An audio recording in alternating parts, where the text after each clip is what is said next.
বাবা মা বেঁচে থাকাকালীন ছেলে তার স্ত্রীকে হজে নিয়ে যাওয়া যাবে কিনা। দেখুন, বাবা মা বেঁচে আছেন, আপনি আপনার স্ত্রীকে হজে নিয়ে গেছেন, কাজটা কি ভালো করলেন না খারাপ করলেন? সবাই বলতেছেন খারাপ করলেন। মাশাআল্লাহ, বাংলাদেশে মানুষ অবশ্য ঘরে ঘরে মুফতি আর ঘরে ঘরে ডাক্তার। অসুখ হইলেও বুদ্ধি দেওয়ার লোকের অভাব নাই, আর মাসালা তো বলার লোকের কোনো অভাবই নাই। মাশাআল্লাহ। ভাইরা আমার, হজের ব্যাপারটা হলো নিজের টাকা থাকলে নিজের হজ করানো ফরজ। নিজের টাকায় কাউকে হজ করানো কখনো ফরজ হবে, সেটা বাবা মাকেও না, স্ত্রীকেও না। এখন যদি নফল হজ করানোর ব্যাপার আসে, প্রসঙ্গ আসে, অবশ্যই আপনাকে আল্লাহ টাকা দিয়েছেন একজনকে নফল হজ করানোর, তো আপনি কাকে প্রায়োরিটি দিবেন? তার উত্তর হলো অবশ্যই আপনি স্ত্রীর উপরে বাবা মাকে প্রায়োরিটি দিবেন। তাহলে উত্তরটা একটু ক্লিয়ার করে বলতে হবে। আপনার নিজের উপরে যদি হজ ফরজ হয় তাহলে আগে নিজের হজ করতে হবে। আমাদের দেশে বউয়েরই হজ করানো তো বহুত পরের কথা।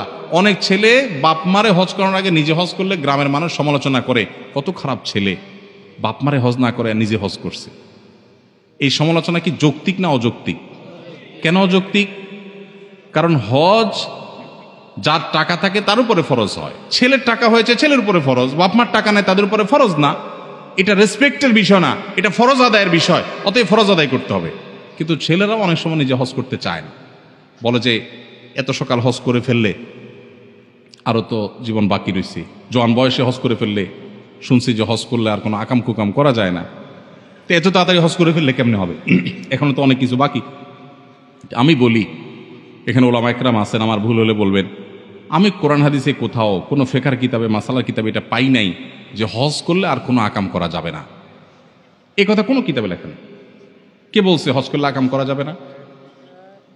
আকাম হজ করলেও করা যাবে না, হজ না করলেও করা যাবে না, ওইটার সাথে হজের কোনো সম্পর্ক নাই। আমাদের দেশ থেকে সব বুড়া মানুষ হজ করতে যায় আর সব হারাহারি করে, এদিকে হারায় ওইদিকে যায়।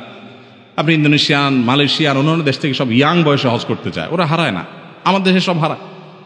মিনাতে অনেক বছর আগের কথা, মানে 10-12 বছর আগের কথা, এক হাজি সাহেব দেখি যে শুয়ে আছে। তখন এখনকার মতো এত সুশৃঙ্খল ছিল না, পুলিশের এত অ্যাক্টিভিটিস ছিল না। তো আমি মিনার দিকে আসলাম মুজদালেফা থেকে, আরাফাত রাত্রে আরাফাত থেকে মুজদালেফা রাতে যাপন করে আসছিলাম। তো ওই মুরব্বীকে দেখলাম যে একা একা শুয়ে আছে, সবাই ওইদিকে যাচ্ছে। মুরব্বীর শোয়ার স্টাইল বলতেছে উনি গত 1-2 দিন থেকে এই জায়গায় আছেন, মানে লম্বা ঘুম, এবং তার গলায় প্লাগ আছে বাংলাদেশের পতাকা। দেখে চিনলাম আমার দেশি মানুষ।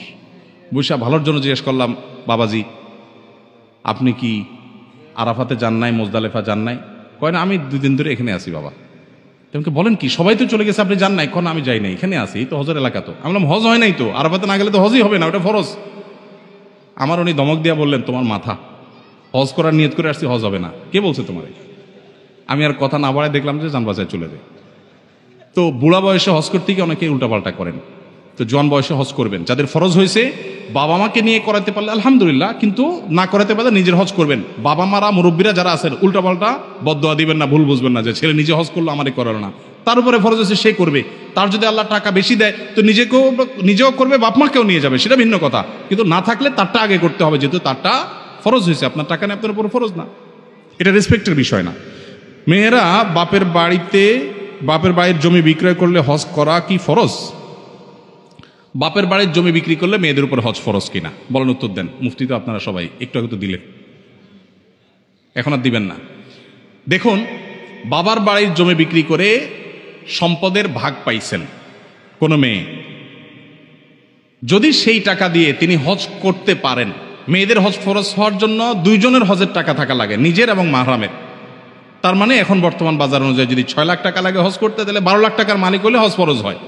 এখন যদি বাবার বাড়ি থেকে যেই জমি পাইছেন ওইটার ভ্যালু 12 লাখ হয়, তাহলে আপনার উপর হজ ফরজ। কথা কি বুঝাতে পারছি? এখন বলবেন জমি বিক্রি করে হজ করবে? হ্যাঁ, জমি বিক্রি করে হজ করবে ওই ব্যক্তি যে জমির ইনকামের উপরে ডিপেন্ডেন্ট না, যার জমির ফসল দিয়া তার 12 মাস চলে, সংসার চলে, তার জন্য জমি বিক্রি করে হজ করা ফরজ না। কিন্তু যার জমিটা ফসলি জমি না, বা এটার উপর তিনি ডিপেন্ডেন্ট না, তাহলে সেক্ষেত্রে এটা বিক্রি করেও হজ করার মতো সামর্থ্য হলে তিনি হজ করবেন। অতএব কোনো বোন তিনি কি বাবার বাড়ির সম্পদ পেয়ে ধনী হয়েছেন, নাকি স্বামীর মোহর পেয়ে ধনী হয়েছেন, নাকি বিভিন্ন বন্ধু বান্ধব আত্মীয় স্বজনের গিফট পেয়ে ধনী হয়েছেন, ছেলেদের টাকা দিয়ে ধনী হয়েছেন, ডাজ নট ম্যাটার। দেখার বিষয় হলো হজ করার টাকা হয়েছে কিনা, হয়েছে তারপর হজ ফরজ। বোঝাতে পারছি?